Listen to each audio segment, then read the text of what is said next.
So welcome everybody, welcome team to the latest episode of our Property Powerhouse Podcast. Welcome landlords, agents, partners, family, friends. Today we have a very special guest, Joe Harrison, who's our head of compliance, legal for landlords, and Joe manages the in-house claims team. So welcome, Joe. Thank you. So just to put you at ease, because I think you look slightly scared. Yeah, just a little. Just tell us a bit, Joe, about yourself. How long have you been with Legal for Landlords? So I've been with Legal for Landlords overall for 11 years now.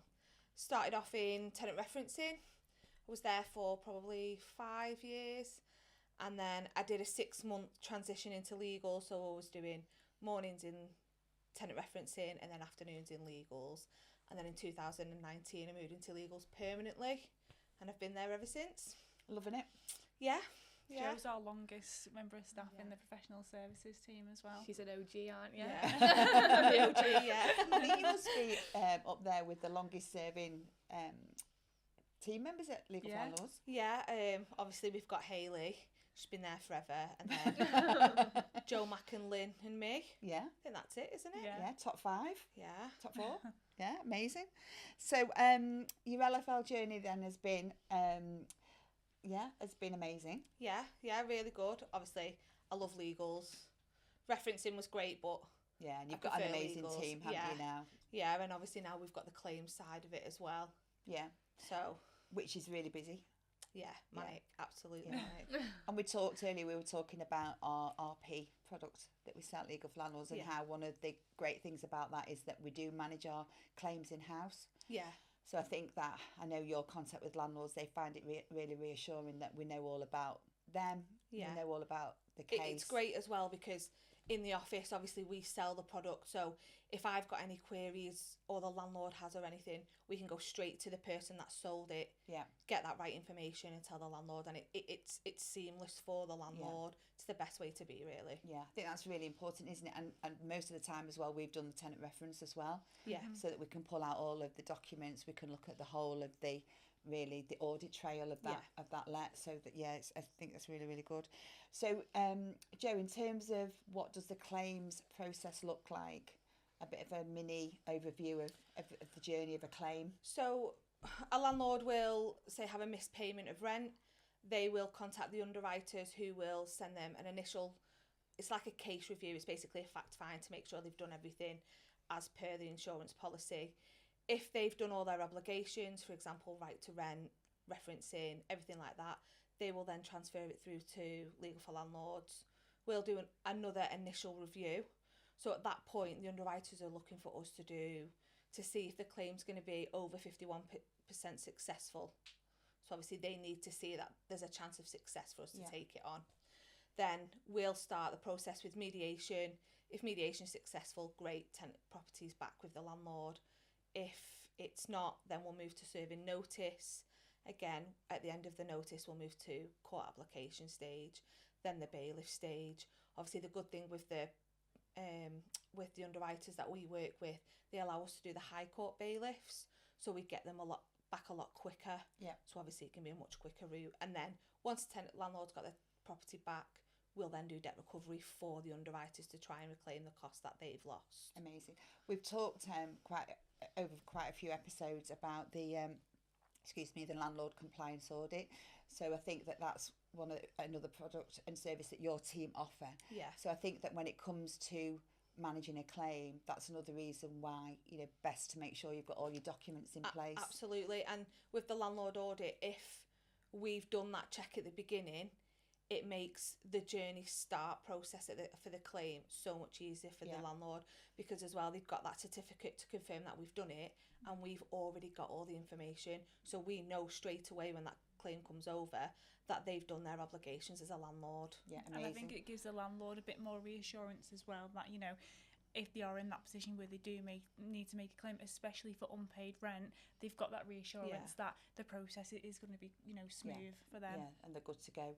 Exactly. So if any landlord or even agent wants to talk to any of your team, Joe or Bex, your team, about the landlord compliance audit, we'll put some contact details at the end, and then you can just reach out with an email or just give you a buzz even just to talk through that. Yeah, definitely. And that's a product that can be used at any point. It doesn't have to be to put insurance in place, doesn't need to be at the commencement of the agreement. It can be done at any point. So it just gives landlords that reassurance. And it's really good definitely. value, isn't it? For the amount of reassurance it gives, it's it always gives us a chance to correct anything that they've missed. So if they've missed any like how to rent guides or anything like that, they need a license, we can tell them at that point. So it's not at the stage of a claim's getting declined because they haven't provided them documents, because they've already come to us, we've checked it, corrected anything that they needed fixing. I think that's one of the messages a big message that's been coming out of the podcast over the last few weeks is that to be organised and be prepared. And for us, that's one of the things that a landlord and an agent can do to be prepared, is to get your landlord compliance audit done, all of your documents in place, so if anything untoward does happen, then you're good to go. Definitely. You're ahead of the game, really. And I do think another benefit with our in-house claims team is, we sell the product in-house, and then our claims team deal with the claim. They are assigned that individual case handler as well. So we've got the full knowledge from start to end, and they've got that personalised service from a case handler. I think sometimes with claims in general, not just, in property, they do have a bad reputation. But with us, because we've got our own in-house team, we are very much on the ball. Landlords being updated. There's no concerns over, are my claims team going as quickly as possible? We are very much all over. It's great as well, because they can ring and say, like, can I speak to Joanne? Can I speak to Amelia? And because we've built up that rapport with them, and they have that one-to-one connection with us, then we're able to put them at ease all the way through, because obviously you know what it's like in London. It can go on for months. Exactly. I think that's a really good point, Jo. I think because it's such an emotional experience to go through for most landlords, that I think sometimes you guys act as counsellors, don't you? So you have landlords on the phone who can be quite distressed at times. So you've all become really good at actually reassuring landlords. And I think just having that one point of contact, we say this, Bex, don't we, all the time, to go to, and if they've got a day where they're feeling particularly emotional or worried about the fact that it's taken a year and a half to get to court in London, then they can pick the phone up to you, Jo, or Amelia or Nick, and you'll reassure them. Especially as well if that's the only property they've got. Obviously people think that all landlords have unlimited houses and unlimited money. Unlimited funds. For a lot of people it's just their pension pot, the one house. They've rented it out while they've moved somewhere else, and it can be really upsetting for them. So to have that one person that they liaise with all the way through, from the very beginning to the very end, it's so worth it. And also if a landlord has lived in that house before, and they're got emotionally attached, exactly. and it's like, oh my God, Jo, this tenant's done this, or and they've. And we do get that a lot. Exactly. I think from a personal point, when you are dealing with a company and it is something that's stressful, when you go through and you're dealing with one person, you're familiar with them, they're familiar with you, they know your case, it just makes you feel more reassured, more comfortable, and you are just receiving a better service overall. And like you said, a lot of these landlords have got the one property, they're waiting for that rent to pay their mortgage. So it is important to them, they have got the emotional attachment. You just build that trust from the start, don't you? You know what it's like, don't you, when you ring someone and then every time you ring you've got to explain it all again. Or press this number, or press that number. If you've not got to do that, it's so much better. It makes a big difference. And also, Jo, not only can the landlord pick the phone up and talk to you, but also they can have access to their case, can't they, online? They can view it online. We also have personal emails. They can contact us on that. The online system, everything that we do, from the claim side, any notes, anything, is all on that system. So they can log on whenever they want, 24 hours a day. They can even contact us now, can't they? Put the notes on, update us from that side. Upload documents, and obviously see all the live tracking. So you activate that for every landlord when a case goes live. Amazing. So Jo, can you just provide me and the landlords and agents watching with a breakdown of exactly what's covered within the policy? So overall, the basics of the actual claim. So the underwriters will cover all the legal costs for the eviction. So that goes from the actual review to the serving notice, the court application, fees for the courts, the solicitors, the advocate of tenants for the hearing, the bailiff. They cover everything like that. And then if the rent protection side of it has been approved, they'll also cover that. So really, the first couple of months will probably be the trickiest for the landlord, because they have to wait a certain time before it's paid. But once that kicks in, every month they provide a rent statement, they're getting that rent paid. So the pressure's off them, because they're not actually down anything. They're still getting the money paid so they can pay their mortgage if they need to. They don't have to worry about paying the cost for the court, because obviously you sell it from your side, don't you? Yeah, And it's, definitely. Yeah, exactly. And I think we touched on it earlier. For, as you say, less than £1 a day for this rent and legal protection, you are saving thousands in the long run. And getting access to this Exactly. team of experts and counsellors as well that are going to support you through the process. Yeah, I think as well, because of the courts are picking up on any tiny discrepancy at the minute and just striking cases out for little things. If for any reason you've got us to fall back, we know that we're doing it right. So if you did that on your own, you'd have forked out all that money for it to go wrong at court, for you to have to do it all over again. So then you're months down the line. Exactly. And we talk about serving Section 8 unpaid rent, but this policy also covers you for Section 21 notices. So I imagine, you know, a lot of landlords will be looking to serve Section 21 notices, providing that, you know, you're compliant landlord, you've got your paperwork in place and the tenancy's at the correct stage, then this will cover you and we will serve the Section 21. And I would recommend landlords who do have this in place, although, you know, you can download a Section 21 off the internet and you can serve that yourself, it is better to go via your policy and get an expert, you know, like Joe's team, to serve that notice for you, because as Joe said, if it goes to court, they will pick up on the tiniest issue on the paperwork, and that can have a significant impact. 100%. And we talked in a previous episode of Joe as well about how if there is a dispute, if there's some issue, that actually it's good to have a third party who's liaising between your tenant and you. And especially, you know, some landlords say, well, I don't need RP because I've known this tenant for years and they're great and we're besties and blah, blah, blah. Well, actually, when it goes wrong, as I say, that's the time when it does go wrong, isn't it? Exactly. And that's a time when you want you and your team to be able to mediate, which leads me in nicely into mediation. What do you think, if you could put that in a nutshell, what does that provide for the landlord? So the mediation is our first step in actual trying to get the property back for the landlord. It normally lasts around 14 days, which depends if the tenant is cooperative with us, then it can go on for longer. But the initial stage of it is we'll call, email. We have mediation letters, so we can offer settlements. For example, if you vacate within 4 weeks, we'll look to pay your deposit for the next property, or we'll clear the arrears if you leave by X date, so you're not liable for them. Obviously, it's better for the landlord than going months in the court application. And it's also better for the tenant. They can leave that property and start again afresh without the whole, I've got all these rent debts and things like that. So that's what our main aim is in the mediation stage. Obviously, there's numerous calls, numerous emails, different letters. Payment plans, we can offer payment plans. If the landlord's willing for the tenant to stay, but they just need the arrears paying, we can set a payment plan up and things like that. I think it's a great service, because, you know, the majority of tenants don't stop paying the rent because they feel like it. It's exactly. because they're going through a really difficult time themselves. So I think for us to be able to reach out to them and provide that support as well to them as well as to the landlords, I think it's a really, really valuable service. And I think that's why we started doing it on more the sales side for those landlords who don't have the insurance in place, because we've seen a great success, you know, with the claims. And, you know, you are right, sometimes tenants, they do shy away from financial issues. And I think with a third party getting involved, they've got sort of no tie to them or no personal relationship, so it's much easier to communicate with them as to, you know, yes, I've lost my job, or this is happening, but I may be able to pay, you know, X amount, and then we can put that to the landlord, and then at least the landlord's receiving some sort of communication and potentially a payment plan.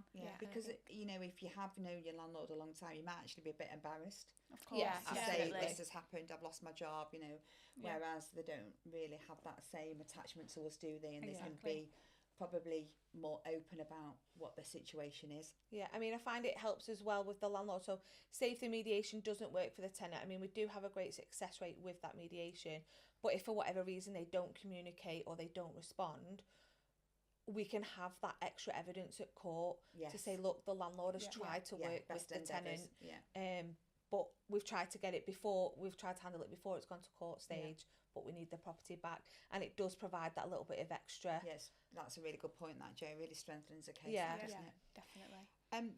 When should I, as a landlord, or one of Romario's agents, when should I make a claim? When's the right time to do that? So officially you need to do it as soon as they go into arrears, but it has to be within 60 days.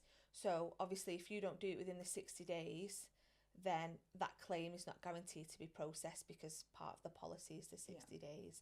We do recommend that they do it as soon as they've missed the first month's payment. If they've spoke to the tenant and they've said, look, I'm going to pay on Friday, the rent's due Wednesday, it'll be Friday, then obviously a little bit of leeway and wait until Monday maybe to make sure the payment comes in.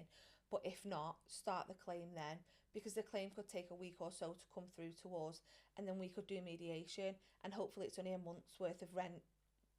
If not, once it gets to 2, we're already at the point where we're ready to serve notice. Yeah, but again, if an agent or a landlord's in doubt, then Leah, just pick the phone up to one of the team and you'll be able to guide them. Definitely. Yeah, I think it's important as well for a letting agent who's managing multiple properties with this policy in place, just to make sure that they are, you know, constantly monitoring the rent, and they are logging the claim as soon as the tenant falls into rent arrears, to avoid missing that 60 days, because the last thing you want is missing that and then the landlord having to fork out all the costs to potentially go for a private service. Yeah, absolutely. So again, is to really just to be really vigilant about what's happening with your property or with your portfolio. So Jo, you've talked about how important it is to make the claim within 60 days. What happens if I've gone 2, 3, 4, 5 days over?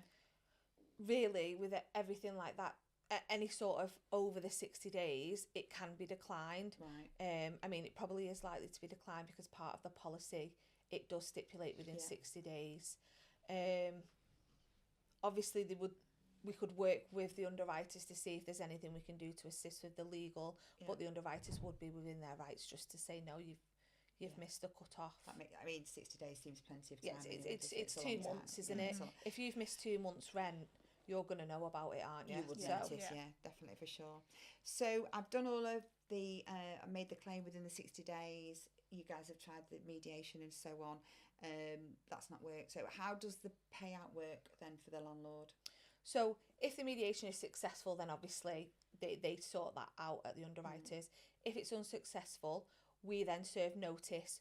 Once we've served notice, we'll send a copy to the underwriters, and that'll activate the payment. So it's around 5 to 7 days for the payment to be put into place. But once we've issued that notice, that's when it starts. That's when it triggers it. Yeah. And then every month you have to provide an up-to-date rent statement to the underwriters for that monthly payment to be coming in. At the end, they will do an assessment to see how much is left. If there's anything in the deposit, that'll cover it. If not, they'll settle that final bill with you. But it's always normally a month in arrears once the payments have been started. But once the ball's rolling, it actually moves quite quickly then. Yeah, it's just that 2 months. Obviously, they've got to wait until they're that much in arrears for us to serve notice for it to activate the rental payment side. Yeah, amazing. So Jo, of the hundreds of successful cases that I know that you've managed, have you got an interesting mediation success story that you can share with us?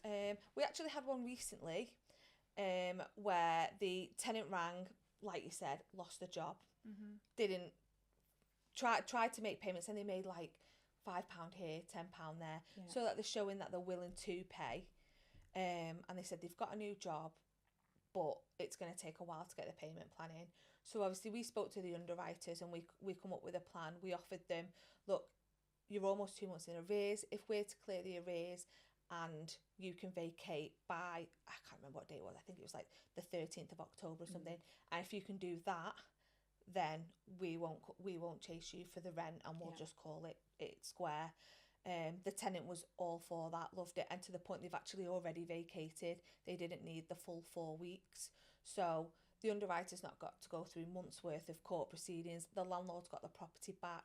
They can get it ready to relet straight away, and the tenant's moved on to a new property, a new job, able to pay the rent from the start without the worry of the rent arrears chasing up with them. Yeah, I mean, we talked earlier about, a lot of the time the tenants are in really difficult life situations, aren't they? So for us to be able to offer that tenant that support. Yeah, I mean, the cost of living in general is crazy high at the minute, isn't it? So if you've lost your job, just missing them 2 months rent, you've then got to find rent for a new place, deposit for a new place, and then worry about these 2 months. Well, if we can find a middle ground, the landlord will get covered by the rent protection. The rent protection company isn't having to pay out all the funds for the court proceedings, and the tenant's not having to be chased for the rent arrears and find the additional money. It's a bit of a win-win for everyone, because it's sort of nipped in the bud straight away rather than delaying the process further. And essentially the tenants had a fresh start there as well. Yeah, sometimes you just need to re-establish that communication, and that changes the whole trajectory of the process completely. Yeah, absolutely. Yeah, 100%. Definitely.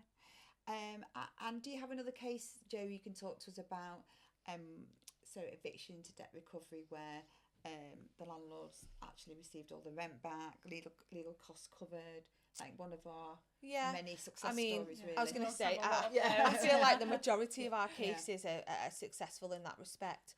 So, I mean, main London's probably the best one to talk about. We have a case in central London. I'm trying to think, can you remember how much that rent was? It was high. I think it was over 2,000. Yeah, it was maybe 3,000. Yeah, it was definitely over 2,000. Tenants got into arrears, completely blanked everything we tried to do. Tried the mediation. They ended up blocking our number, so just was not willing to communicate. Ended up serving notice, having to go to court. I think we waited nearly 16 weeks for an actual hearing date. Got the possession order, but then obviously the tenant still didn't vacate. Luckily, the underwriters allow us to go to High Court bailiffs if it's been awarded at court. So with that, we were able to evict them within 6 to 8 weeks. By the time we actually got the High Court bailiff eviction, it took months to get through the whole process. But the landlord wasn't a single penny out of pocket. Amazing. Because they registered the claim at the beginning straight away, so that by time it got to 2 months, we'd already tried the mediation and failed. So we were able to serve notice straight on the 2 months. Rent kicked in, they got the 2 months back pay, and then every month it was paid out. So, and then once they got the tenancy back, luckily there was no damage in the property. They had actually took care of it. They just hadn't paid the rent. Yeah, amazing. But then we went through debt recovery stage for the underwriters. We had to probably wait a few months to trace the tenant down. But we actually set up a payment plan with them, and they've been in it for a while now, paying it every month on time, and the underwriters have got the majority of their money back already. Amazing. So, Joe, just tell me a bit about the debt recovery process, because it's really interesting, some of the work that you do to actually track tenants down. Yeah, so the debt recovery side for claims is slightly different to how it works on the eviction side. So with a debt recovery claim, the underwriters will cover the cost to try and recoup it for them. So they'll cover all the legal costs for the small claim in the debt recovery process. They don't pay. So if it's a damage claim rather than an arrears claim, they wouldn't pay the damages. They would help you. They would pay the costs to try and cover it. But then obviously we do the traces, we do the small claims, writ, attachment of earnings. Obviously you sell the majority of them, don't you? The same as what they would do on claims. But that is quite a long process as well in itself, isn't it? Yeah, it can be. It can be quite challenging as well for landlords and agents, because with the eviction, you can more or less do the case review the paperwork and tell them exactly what's going to happen. Yeah. If there's any risk that you highlight, then you can let them know at that stage. But, you can more or less guarantee possession of the property if they are a compliant landlord, or if they're going to court on mandatory grounds. Whereas with debt recovery, it is very much down to personal circumstances. Yeah. So, you know, if we do go to court and get a judgment, or if the tenant leaves off the back of a notice leaving rent arrears, we can chase that. Like Joe said, we can send a letter before action, so giving them the opportunity to settle. We can go to the small claims court and we can do enforcement. But ultimately, if that tenant has very low income, or, you know, if they've lost a job, if they're receiving benefits, we do struggle to recover that. So in some cases, a payment plan. We've had cases where we've had to put them on hold and hope that the tenant's financial situation improves. Ultimately, a landlord's got 6 years to go down that route. So what I would say is, if it doesn't work first time, allow, you know, and we can start over. See if the circumstances have changed. Yeah, that makes sense. It's just difficult because obviously debt recovery is never guaranteed. Well, again, if that's that landlord's pension pot as such, they've lost thousands and they're trying to get it back. Whereas if it's a claim and it's gone through the rent protection for the eviction, it's not out of their pocket. It'd be the underwriters we get the debt recovery for. So obviously that's why we always say, if you've got a property that you rent, always get the rent protection, because then you're the one that's guaranteed the rent. I mean, it just seems, no-brainer. you know, when the obviously, you know, I listen to you guys all the time, and you just do some amazing work, and I'm so proud of you. You know, when I read some of the trust pilots that you get, you know, when you think of what an emotional situation you're all dealing with a lot of the time, and some of the kind words that landlords and agents put on Trustpilot about you guys, just amazing. So it's some of the cases are just I agree. When you do read the Trustpilots, you can see that it's been a real life event for the landlord. And obviously it's something that we've been a part of. It's a turning point for them, isn't it? Once they've got that property back. I think it even makes it even more rewarding when you get to the end of it for them, and you just see that relief straight away. But for me, listening to actually what you guys do and the value of the support you give and the professionalism, you know, for the amount of, you know, of cost of a rent protection, less than £1 a day, Leah, isn't it? You know, it's just, why would you not pay to have access to you guys? You know, it's just, I think it's a no-brainer. A bargain. A bargain. People don't know about it though, isn't it? That's a lot of it. Some landlords don't know about it. Yeah, that's true. I think we are getting better, obviously, with the bill coming in place. More agents are speaking about it to the landlords. So I think now more than ever, people are talking about the policy. But I agree. Some landlords, you know, when we've dealt with an eviction for a landlord who hasn't got the insurance in place, at the end of the call we say, you know, have you got any other properties? Are you going to relet again? If so, you know, please consider the rent and legal protection, because you could pay a couple of £100, whereas you've just gone through this process and spent £2,000-3,000. So it's not just the financial cover, is it, of covering your rent? It's actually, to some extent, more valuable having access to your expertise. The thing is, they can be more hands off with it as well, can't they? So they don't have to worry about, like, when a notice of issue comes from court, what the witness statement we have to do, things like that, because we do it all for them. They don't have to worry about making sure everything's been done in that set order, because they know they've got us to rely on. And I think with some landlords, they've inherited the property, they don't know what rent and legal protection is. They come and speak to us, you give out all the costs, and it is a big shock when you find out actually how much an eviction costs. So they'll go away and try and do it themselves to save the costs.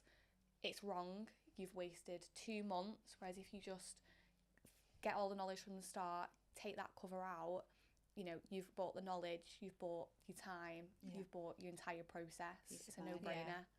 So in summary, less than £1 a day, access to this amazing team. So for all landlords out there, all agents out there, just pick the phone up, get your RP in place, and away you go with Joe and Bex and Leah.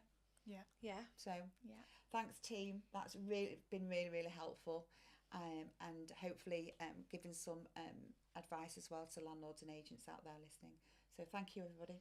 Thank you very much. Thanks for having me. Thank you.